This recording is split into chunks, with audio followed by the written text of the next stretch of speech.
Hey everybody, thanks for coming back to the channel. If you're a subscriber, then you've probably seen the previous videos on the mods I've done to the Ender V2 and also the Prusa. Well, today we've bumped up the game a little bit and added a Bambu Labs X1 Carbon printer to the mix, and it's a natural progression. What I wanted to go over today with you was the experience with all three of these printers, so that I can show you, the reasons why I upgraded and when I did and how it helped my efficiency.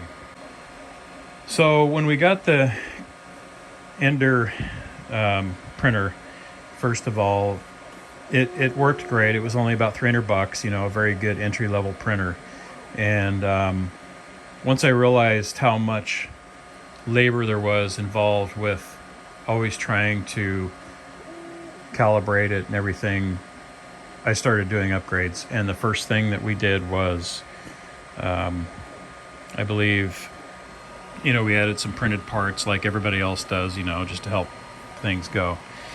We also added the different firmware, and you can look back on the videos and see all of that I've done before. I'm just doing a quick rough overview of what we've done here. Added the camera, the Raspberry Pi, so we can control it with Octoprint.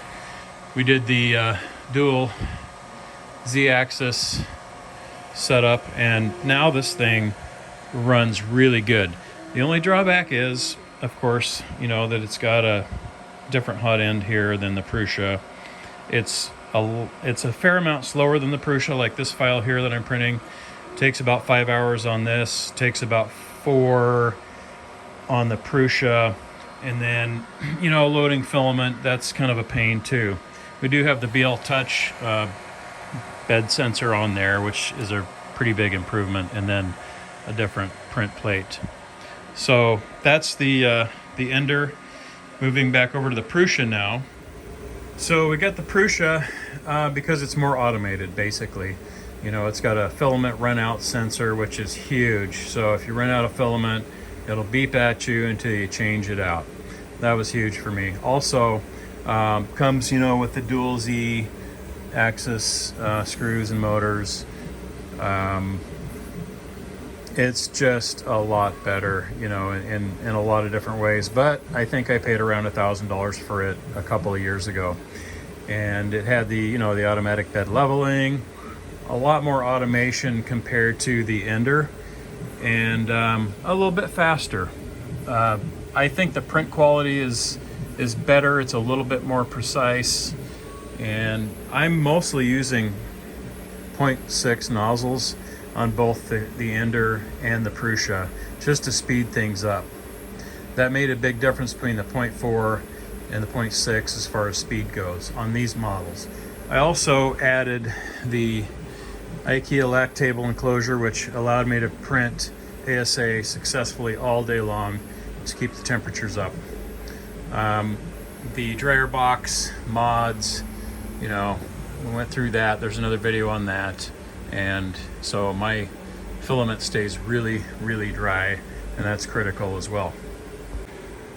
Now, having said all that, I will say that loading and unloading filament is easier on the Prusa than the Creality, just because of the nature of the hot end, and the drive helps a lot. And it's also got some automated functions for spitting out the filament and everything.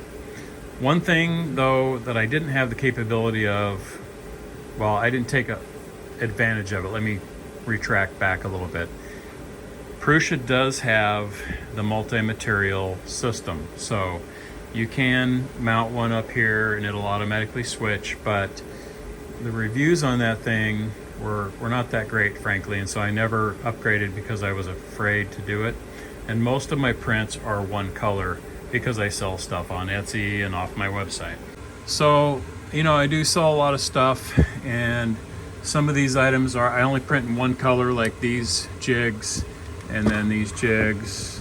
I do 2 colors of those covers, and then I think it's 3 colors, basically red, black, and blue on these items, and then also these items as well. So primarily just do 3 colors. So what would happen is when I'm off from my regular job at home, I'd print a bunch of 1 color items. Like I'd do 3 different types of products in yellow or red or blue. And that's not really great for trying to keep your inventory up, because you're kind of forced to overstock on things that maybe didn't need stock. So the multi-material system, the AMS here on the Bambu Lab, is a lot, I feel like it's a lot more refined than the Prusa was. You know, it's all enclosed here, and you know, there's desiccant boxes in there. It's way more advanced in my opinion. And I love my Prusa, and I love Prusa as a company and how they, you know, have developed things. They were kind of a pioneer in, you know, advancement. But ultimately for me, since I sell items and I print to have a certain inventory of different colors, this makes the most sense for me, because when my inventory gets low, I can go back to the computer and I can print, let's say, two hangers with blue, and this thing will spit them out. And then I want to print 3 in white or 4 in red or whatever, and I can do that all day long without ever touching the filament. And no system's perfect. This thing does occasionally say that it can't retract or whatever, and you have to fiddle with it a little bit. So nothing's perfect by any means. Another reason that I chose to upgrade with the Bambu over the Prusa is this thing comes with an enclosure, and the Carbon, and now I think the P1S or whatever it's called, the lower end model, they both come with enclosures, so you can print the higher temp stuff like ASA with it. You want to print PLA with the door open in general. I've done it closed and it wasn't a problem. But as you can see, you can do multicolored items pretty easily here. And the X1 Carbon printer has a really nice color touchscreen interface, which you may or may not need because you're using a computer anyway, probably. I'm going to keep running the Ender and the Prusa because they do a really good job. And this thing cranks out these jigs for my laser sales. It takes 5 hours, but it does a really good job with them. The quality is enough and they're strong enough that I don't need to go with any more detail. This thing will just sit over here in the spare room and spit these things out every 5 hours, which is fine. Having said that, if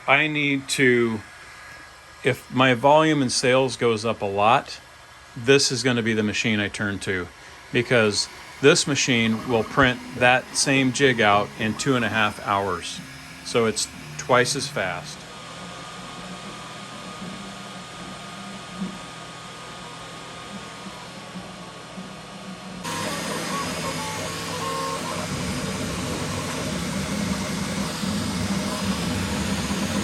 So let's talk about speed.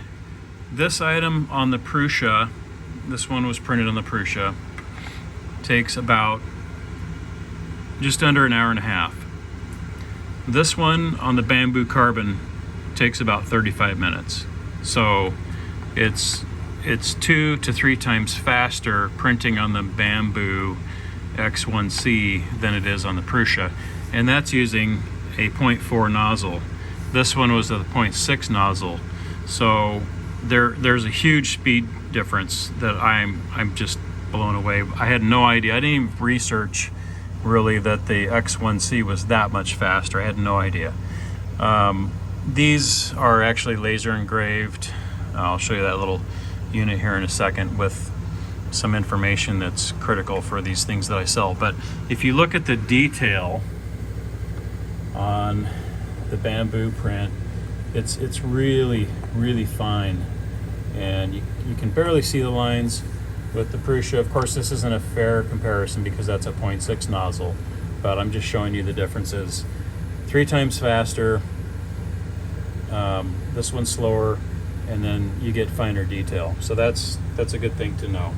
So this is a Prusa 0.6 nozzle ASA print, and the thing does really good. The Prusa does a really good job. I haven't printed any of these out yet. There are some layer lines there, shifts.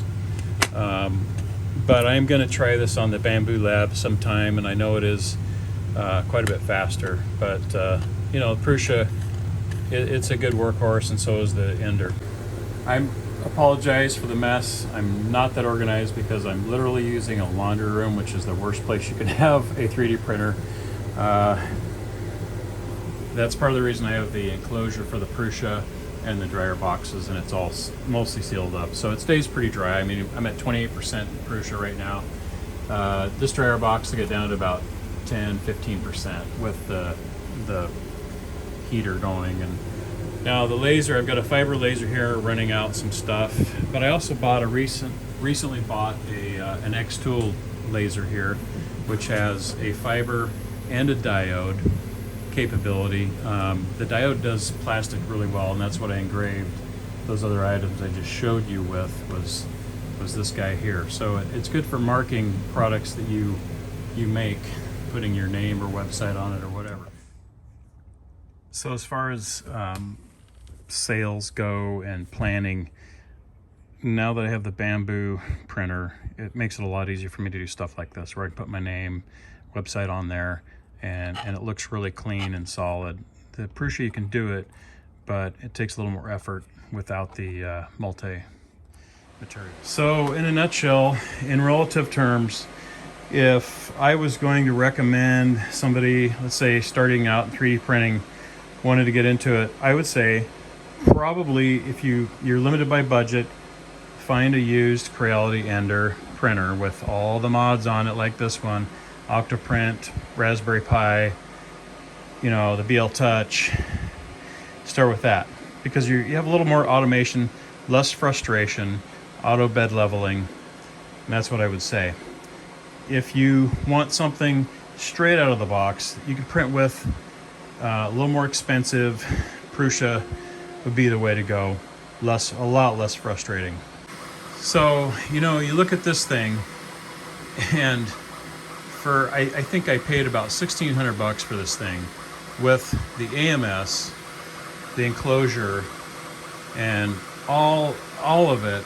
It's just amazing you can get that at a price for this.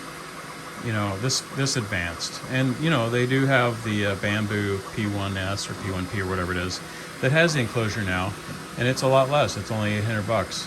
And I don't know if that includes the AMS. I think it's probably around $1,000 with the AMS.